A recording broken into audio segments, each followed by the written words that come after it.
Ladies and gentlemen, hey, hi, how you doing? Welcome back to the channel. Thank you so much for stopping by. The Battlefield 6 launch is getting closer and closer.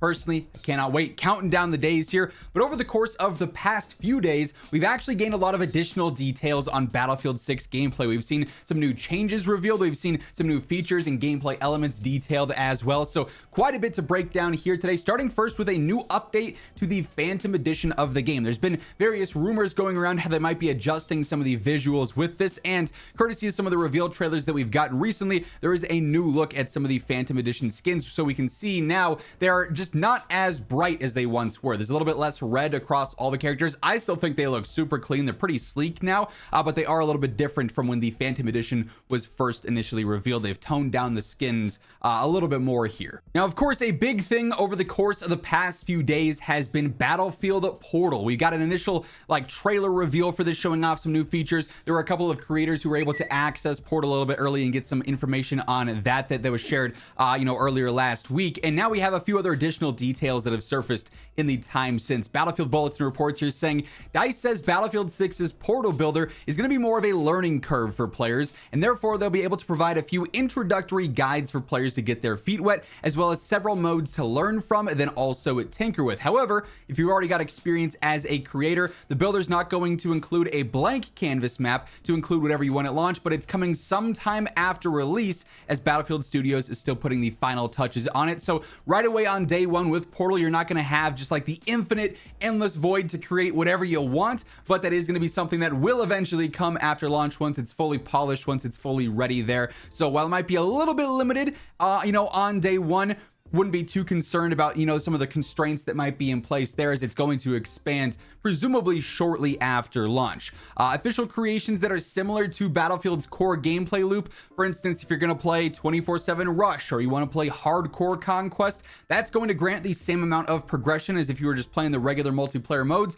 You can of course just do it through their server browser in Portal instead. However, if you are doing creations that are very different from the standard Battlefield formula, the XP earn rate is not going to be the same. It's gonna depend on how much time is spent in it. It's going to basically be a system that decreases the risk for exploits. They don't want you to have all these Portal servers that are essentially just XP farms where you can rank things up ridiculously quickly, or just without thinking, it's just an AFK farm or whatever, right? Because that diminishes the point of there being a Portal and a server browser. It would then overtake a lot of the actual legitimate servers and Portal creations out there. They don't want to have that be a thing this year. So there are going to be limits on the XP earn rate from mode to mode, depending on how different it is from the core game. Like if you're doing jet races or parkour courses, you're probably not going to be earning as much XP as if you were playing Conquest 24/7 on a certain map, right? But you will still be able to earn some XP regardless there. And anyone who owns a copy of Battlefield 6 is able to host one server, and you can leave it active without requiring any input there. So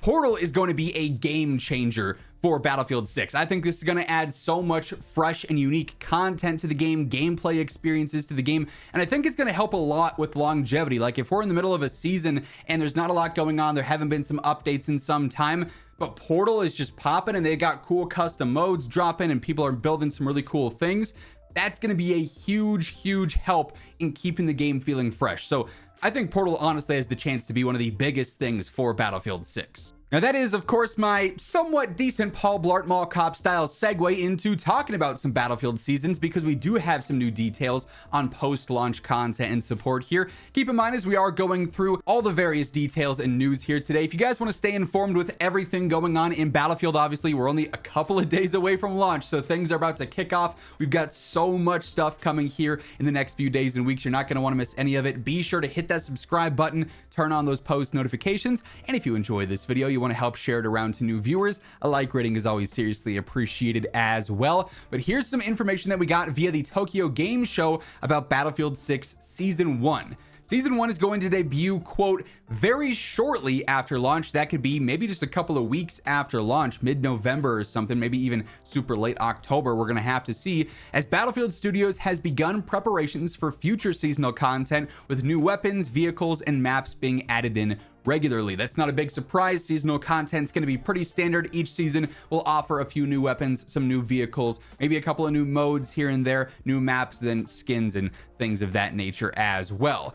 General Manager Brian Beattie says that the teams have made adjustments and fixes that'll be coming both at launch and beyond. So there is going to be a major day one update for the launch build of the game that everyone's going to have to go through likely when they first get the game. When you go through and you preload, which we'll talk about here in just a moment, chances are if you do have that preload installed, you're going to be getting regular updates for that even before the game is out as they push out those day one fixes and updates. The quote here is that we've been making so many adjustments based on open beta feedback, adjustments to weapons, customization options, recoil, tap fire characteristics, rewarding precision and emphasizing their unique feel and performance. And you'll see that through our brand new kinesthetic combat system. The movement mechanics have also been adjusted. We're reducing slide jump momentum, penalizing jump spamming, and decreasing accuracy while firing midair to promote more tactical gameplay. We've also made other fixes and adjustments, and we can't wait for you to experience both at launch and beyond. So we've talked about some of the specifics here with some of the weapon updates, some of the movement updates, things of that nature, but season 1 content coming shortly after launch. Again, just being able to feed off of that hype and build that hype even more, especially if we end up seeing Battle Royale drop pretty early after launch as well, which was one of the main rumors there.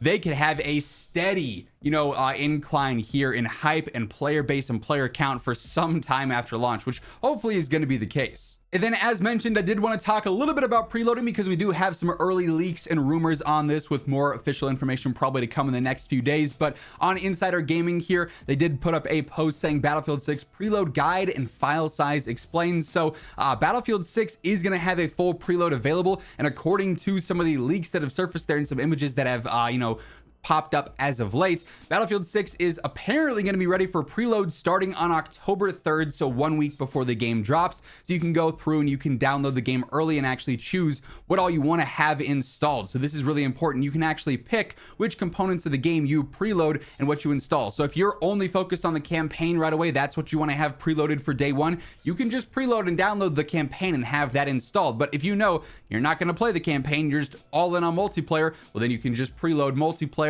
and then have that ready for day one. And if you want to save file size and you have both the campaign and multiplayer, once you go through and you beat the campaign, for instance, you can then uninstall that and just have multiplayer in there, so you can sort of pick and choose exactly how you want to go about that. But October 3rd, apparently, for those initial preloads, their file size is going to vary depending on platform, PC versus console, whether you're playing on current gen, last gen, whatever the case is there. But a whole lot of information on Battlefield 6, and this is just the start, ladies and gentlemen. We got so much coming in the next few days and weeks as a launch is on the horizon. If you want to stay up to date with it all, be sure to hit that subscribe button. If you enjoyed this video, hit that like button on your way out as well. But once again, thank you so much for tuning in, and until next time, take it easy, have an awesome rest of your day, and I'll catch you later.